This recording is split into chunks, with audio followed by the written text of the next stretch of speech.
اللہ رب العزت نے اپنے فضل اور کرم سے یہ ماہ مبارک عطا فرمایا۔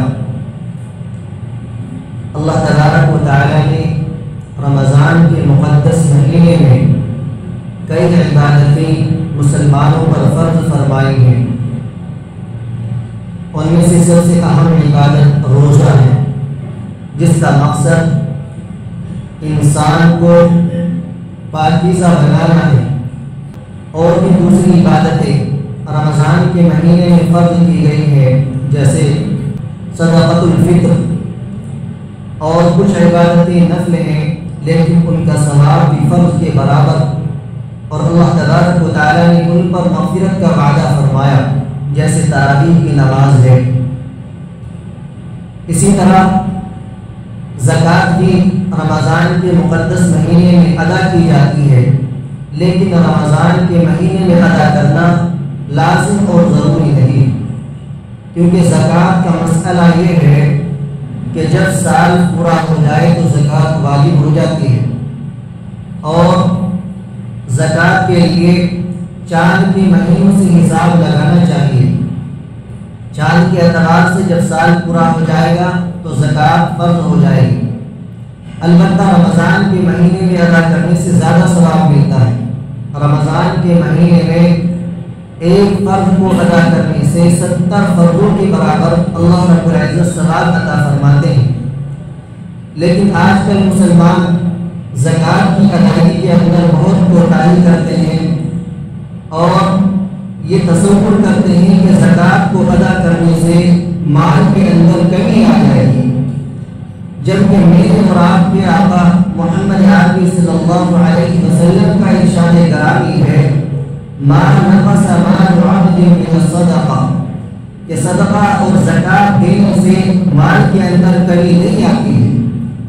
جب سچوں کے سچے اور اللہ کے پیارے حبیب نے بیان فرما دیا، بتلا دیا کہ صدقہ دینے سے مال کے اندر کمی نہیں آتی، تو اگر کوئی یہ سمجھے کہ صدقہ اور زکوٰۃ دینے سے مال کے اندر کمی آ جاتی ہے تو یہ اس کی غلط فہمی اور کم فہمی کی دلیل ہے۔ اور یہ بات تجربے سے شاہد ہے کہ جو انسان حساب لگا کر صحیح طریقے سے زکوٰۃ ادا کرتا ہے تو اللہ رب العزت اس کے مال کے اندر اضافہ فرماتے ہیں۔ نہ جانے کتنے لوگ ہیں جن سے ہماری ملاقات ہوتی ہے اور وہ اپنے احوال بیان کرتے ہیں کہ ہم اپنے مال کی زکوٰۃ صحیح طریقے پر حساب لگا کر ادا کرتے ہیں تو اللہ رب العزت ہمارے مال کے اندر اضافہ فرماتا ہے۔ یعنی مثال کے طور سے اگر اس سال 5000 روپے کی زکوٰۃ ہمارے اوپر واجب ہوئی تو آئندہ سال اس سے بڑھ جاتی ہے زکوٰۃ، تو زکوٰۃ تبھی بڑھے گی جب مال بڑھے گا۔ تو اس سے معلوم ہوتا ہے کہ زکوٰۃ دینے سے مال کے اندر اضافہ ہوتا ہے۔ تو اس لیے ہر انسان کو چاہیے کہ صحیح حساب لگا کر اپنے مال کی زکوٰۃ ادا کرے۔ اللہ رب العزت کا کتنا بڑا فضل اور احسان ہے کہ اللہ تبارک و تعالیٰ نے یہ مال دولت عطا فرمایا، اور جب اللہ تبارک و تعالیٰ اس مال کو اپنے راستے میں خرچ کرنے کے لیے کہتے ہیں تو اور مزید دینے کا وعدہ فرماتے ہیں۔ مَن يُقْرِضُ اللَّهَ قَرْضًا حَسَنًا فَيُضَاعِفَهُ لَهُ أَضْعَافًا كَثِيرَةً۔ اللہ تعالیٰ فرماتے ہیں کہ کون ہے جو اللہ تبارک و تعالیٰ کو قرض حسنہ دے اور پھر اللہ تبارک و تعالیٰ اس کو کئی گنا بڑھا کر عطا فرمائے۔ تو دیکھو دیا ہوا کس کا ہے؟ اللہ رب العزت کا دیا ہوا ہے، اور دیا ہوئے میں سے جب اللہ تعالیٰ خرچ کرنے کا حکم فرما رہے ہیں تو اس کو بھی قرض سے تعبیر فرما رہے ہیں کہ کون ہے جو اللہ کو قرض حسنہ دے۔ ایسا دنیا کے اندر کوئی ہے، کوئی محسن ہے کہ جو اپنے دیے ہوئے کو جب مانگے یا خرچ کرنے کا حکم دے تو وہ یہ کہے کہ مجھے قرض دے دو؟ کوئی نہیں ملے گا۔ یہ اللہ رب العزت کا احسان اور اس کی عطا اور اس کی محبت کی دلیل ہے۔ تو اس لیے اللہ تبارک و تعالیٰ کے راستے کے اندر خوب خرچ کرنا چاہیے۔ تو میں نے بیان کیا کہ رمضان کی سب سے اہم عبادت روزہ ہے، اور روزہ نام ہے اللہ تعالیٰ کے حکم کو صبح صادق سے پہلے سے لے کر غروب آفتاب تک پورا کرنے کا، یعنی کھانے پینے اور اپنی نفسانی خواہشات سے رکنے کا نام روزہ ہے۔ تو روزہ بہت اہم عبادت ہے، اور روزہ اتنی بڑی عبادت ہے کہ تمام عبادتیں، جتنی بھی عبادتیں ہیں، نماز ہے، صدقہ ہے، زکوٰۃ ہے، قرآن کی تلاوت ہے، ذکر و اذکار ہے، اللہ تبارک و تعالیٰ نے ان کا اجر و ثواب دینے کے لیے فرشتوں کو مقرر کر رکھا ہے کہ فلاں عبادت کا ثواب اتنا، فلاں کا اتنا، فلاں کا اتنا۔ لیکن جب روزے کا نمبر آتا ہے تو حدیث قدسی کے اندر ہے، اللہ تبارک و تعالیٰ فرماتے ہیں کہ روزہ میرے لیے ہے اور میں اس کا بدل دوں گا۔ تو اللہ تبارک و تعالیٰ کیا بدل دیں گے؟ وہ اپنی شایع نشان عطا فرمائیں گے۔ اس لیے روزے کو صحیح طریقے سے پوری آداب کی رعایت کے ساتھ رکھنا چاہیے، لیکن انسان ہے، یہ غلطیوں کا پتلا ہے، غلطیوں سے بھرا ہوا ہے، اس سے کمی کوتاہی ضرور ہوتی ہے۔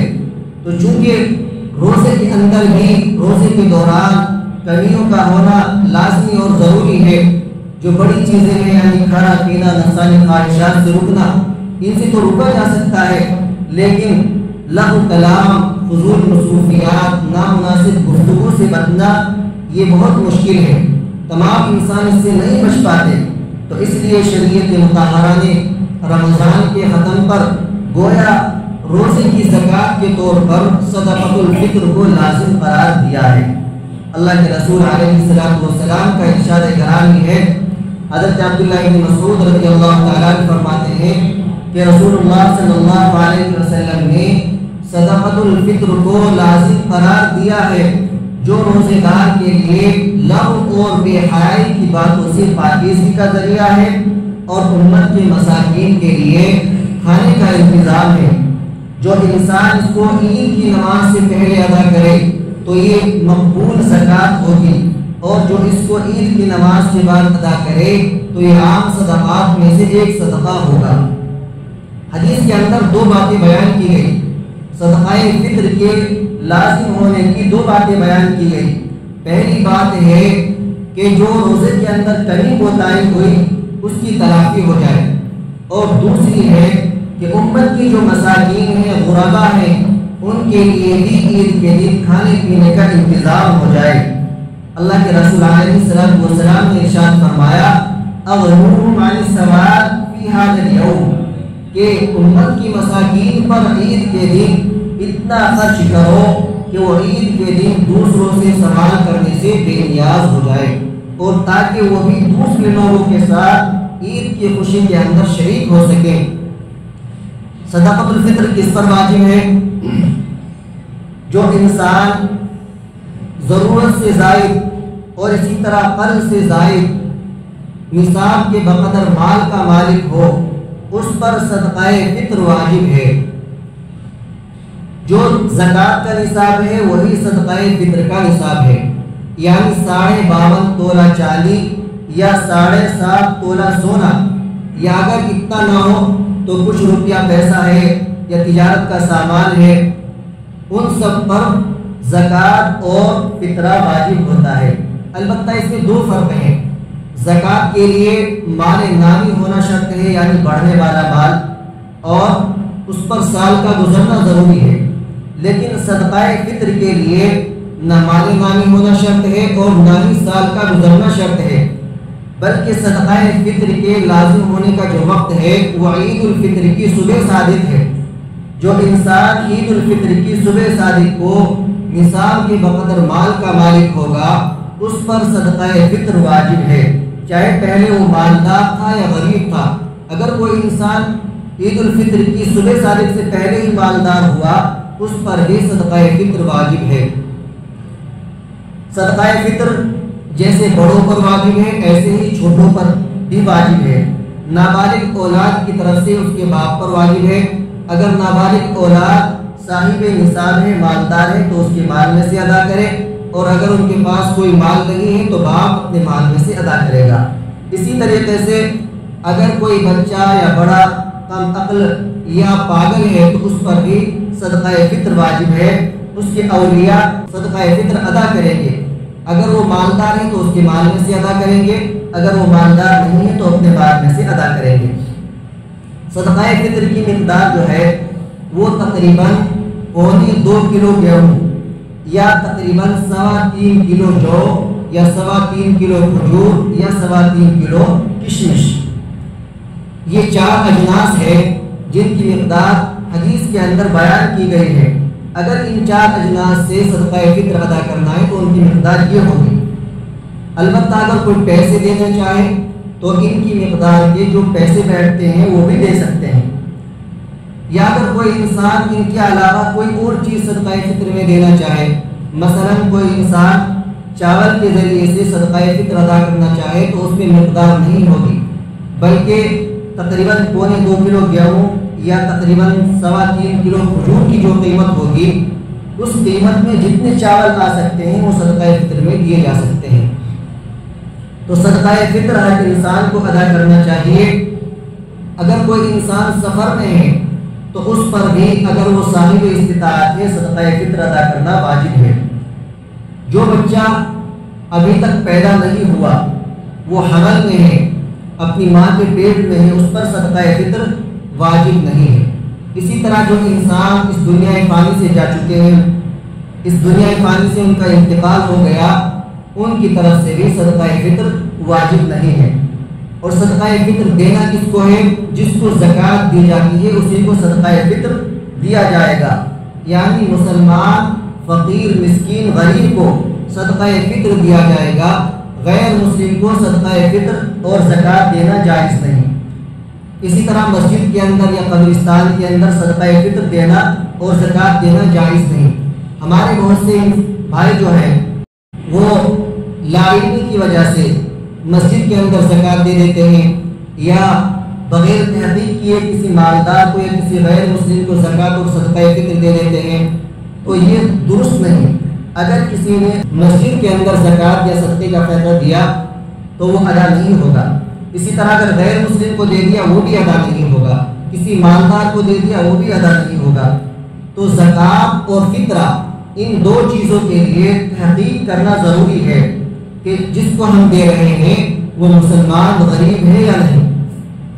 اگر ان کے علاوہ ہے تو اس کو دینے سے زکوٰۃ اور صدقہ فطر ادا نہیں ہوگا. تو صدقہ فطر ہم کس کو دیں گے؟ مسلمان غریب ہو، یا جو مدارس دینیہ ہیں جہاں غریب اور یتیم بچے تعلیم حاصل کرتے ہیں، وہاں پر صدقہ فطر اور زکوٰۃ دینے کا ڈبل ثواب ہے.